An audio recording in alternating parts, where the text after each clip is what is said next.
We are people who, as Selena has said, suffered in this world, and obviously a certain knowledge in terms of world views, perspective, yourself in it, the universe of things change when you have wisdom through suffering and pain. I've always likened it to the fact that, of course, in this world there's many different forms of knowledge, and one is a knowledge that's not academic, nor is it an educational form of knowledge, but it's, for me, the most important, because that's been my journey in life. I absolutely appalled the education system. I was rejected, marginalised, and had faced an incredible amount of playground racism and prejudice in which the teachers could not just control, but of course when I was young they just didn't understand, or they turned away. And it was easier to turn away than it was to try to help one person to whom was in a whole school playground that was suffering the type of racism that a lot of young people do.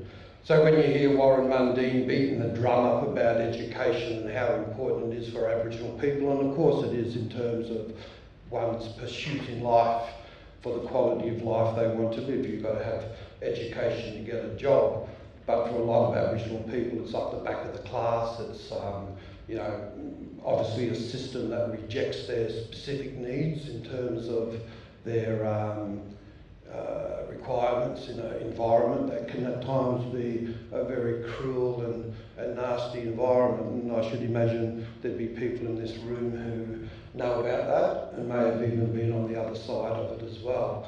So we come to learn about things in life, and only the other day we had a screening of Utopia at Dumbartung for those people to whom weren't able to get into the Murdoch screening. Murdoch was sold out in basically no time. When I say sold out, the seats were booked, taken. So, we had quite a few people there. We had the sub-editor of the West Australian newspaper, and, I was sort of looking at her and taking note of how she was responding to the issues raised in Utopia, and obviously, her response to that.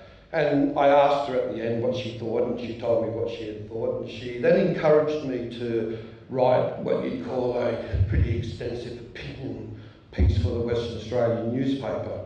And that followed the fact that I said to her, well, look, every couple of months you'll open the West Australian and there'll be 3 pages there to people like Andrew Forrest, unedited obviously, uncensored. He gets the opportunity to say obviously what he wants to about FMG and the propaganda of the mining companies and what they're doing, but obviously doing nothing for the Aboriginal communities in those areas. Gina Reinhardt, the conservative, rich and the mighty, powerful in Perth dominate the Western Australian media, why people like us have to beg to get a piece in, and when we usually do, they take to it like a bayonet with their pens and they edit right down to the very bone.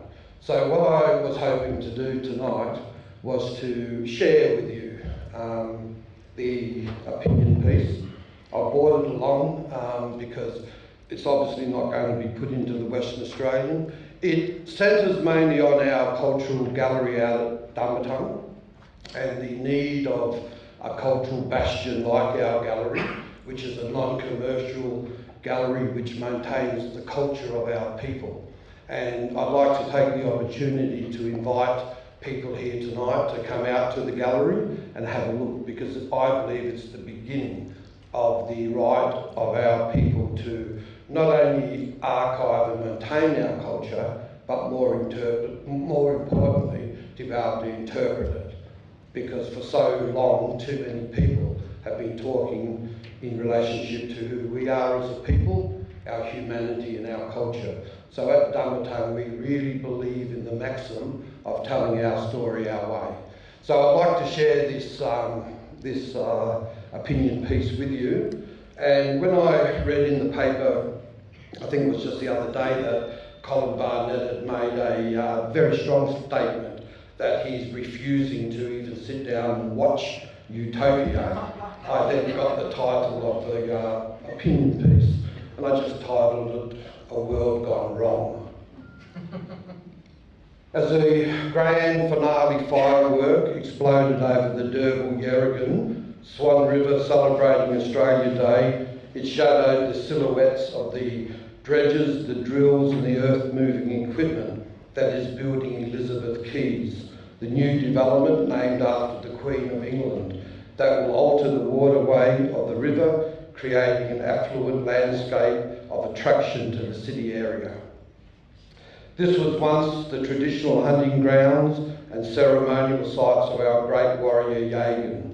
These were the trade routes of the Bibbulmun peoples, where their campfires burned, and in more recent times the very ground that the Kayana gatherings were held in Perth during the early 1990s, the greatest cultural celebrations in the living memory of Noongar people.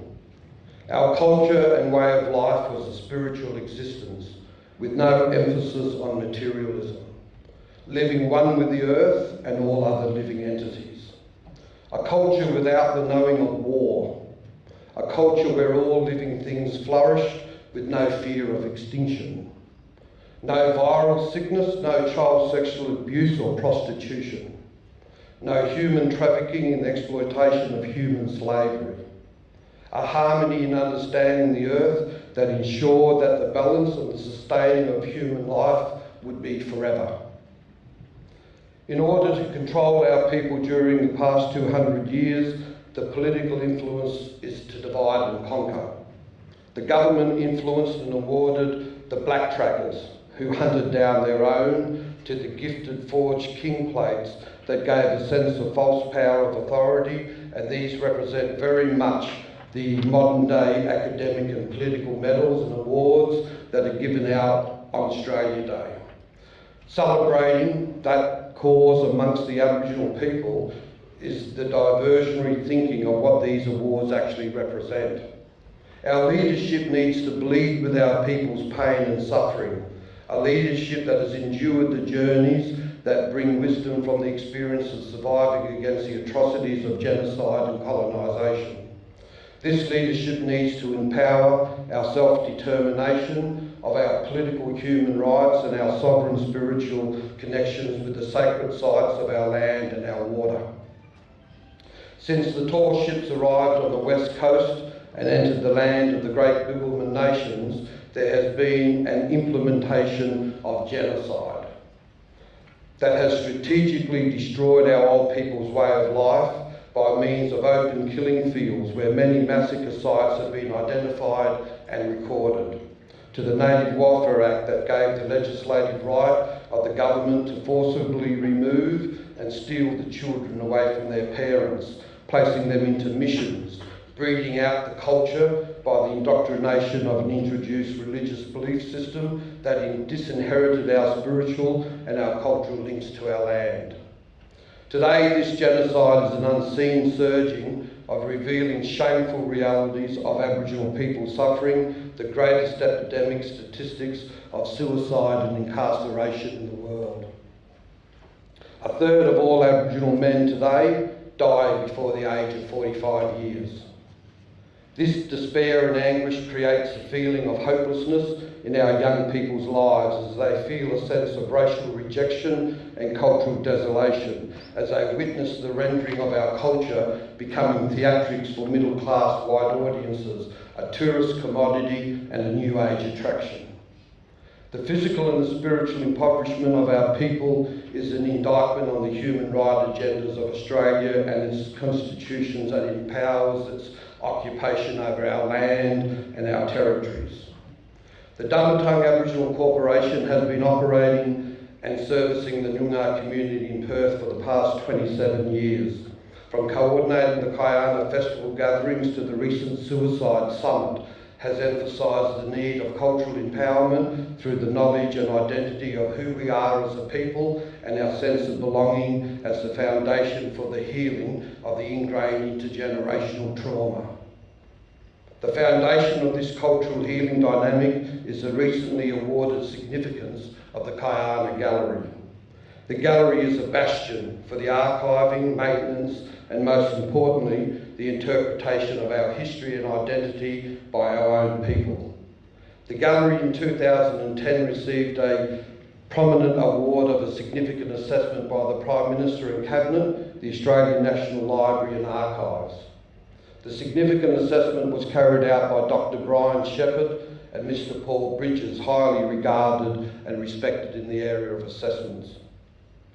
The following comments have been instrumental in their assessment in understanding the value and the prominence of the collection as it interrelates with the healing programs and initiatives of Dumbartung. Dr. Brian Shepherd in the report states, "It is clear that Dumbartung is a highly significant Aboriginal community organisation and that it has a much future potential. The collection has developed over some 25 years. Largely as an accompaniment to the many programs it has conducted, it plays an important part in the healing programs, political action, self-determination issues, and the informal and formal educational work that lies at the heart of its mission. In addition, there are many instances of Dumbartung's assistance on a one-to-one basis to individuals who have reached a crisis in their life, generally resulting from scars they bear from alienation from their own cultural roots and not being integrated into the broader Australian community. There is ample testimony to the ways in which the gallery and its collections strengthen the many programs where it keeps the culture of the Noongar people alive, serving the Noongar community with pride and self-esteem, and for building empathetic understandings amongst non-Aboriginals who visit and or participate in the programs. The Kayana Gallery has become a tangible centrepiece as Dumbartung reaches out into the wider community. Increasingly, it's being understood that museums and collections that contribute to a social good are those that are most likely to survive into the future. Having such a strong sense of social purpose and with the demonstrated history of having made a difference in many people's lives, Dumbartung aptly meets this criteria." End of quote. It is a resource and a special place that has been appreciated by both Aboriginal and non-Aboriginal people alike. It has hosted visits to overseas celebrities such as Bob Dylan, the late Johnny Cash, the Prodigy, John Pilger, and also the Dalai Lama. There has been many visits by government representatives, including departmental ministers, as well as other world Indigenous peoples. But most importantly, it is what it offers our young people to build their resilience and their strength against the continued challenges of racism, prejudice, self-injury and suicide. There have been a number of personal testimonies from the young Aboriginal women who have attended the Dumbartung Healing Program, and they range from, "This program has saved my life. It has taught me how to cope with the darkness that enters into my world," to, "It's a special place where the women who run the centre have been through the very things that we have in our own life. They understand our pain and they understand our grief." These testimonials were shown and stated to the then Director of the Office of Aboriginal Health, Mr. Ken Wyatt. However, the healing program, as successful as it was, failed to attract the necessary funding and to be maintained. The World Health Organisation, the Telethon Institute for Child Health Research, along with world-leading suicide prevention professionals, state that young Indigenous people need to have their identity and their spirit strengthened by cultural and spiritual knowledge. This must be at the core of any healing program. The increase the self-esteem and the worth of their lives, and their culture must be valued and respected by the wider society in which they live. Dumbartung has the mandate and the provisions to successfully implement these two key factors in the deterring of self-harm and the anguish of many mental health issues. The might of the wealth of the mining industries and that they profit in excess of $1 billion per week from mineral-rich Aboriginal land across Australia offset a minimal percentage to their so-called social development programs, to community initiatives and projects. Western Australia has the highest incarceration rates of male prisoners on the planet, Our men are incarcerated 8 times higher per head per population than black South Africans. The Western Australian government has industrialised incarceration. You jail 1 black man and 10 white men get rich. The introduced mandatory laws through the state parliament that has removed the discretion from judges to allocate sentencing procedures has led to this massive increase. The 3 strikes and you're in for 12 months laying a finger on a public officer and the move on curfew laws have led to the buildings of new prisons in Western Australia exclusively for Aboriginal inmates and erecting double and triple bunks in some prisons now known as racking and stacking. The Kayana Gallery faces the real threat of closure due to government funding cuts. This will be an extreme loss of a very significant resource in the wider community that has enormous benefit for the cross-cultural learning of many various interest groups across our society. The Western Australian community is enriched by the presence of the Kayana Gallery and the government should see it as a privilege to fund, not finding excuses to ensure that its capacity is limited to struggling in the old dining room and kitchen areas of the Clontarf orphanage, where its preservation and maintenance is always at risk through introduced perils and threats. This is our culture, the oldest living culture and continued customary practice in the most ancient landmass on the face of the earth. When celebrating in the thousands or idly walking along the shores of the Derwent Yerrigan, take care of where you tread, as once our babies were born there. And may our campfires burn forever.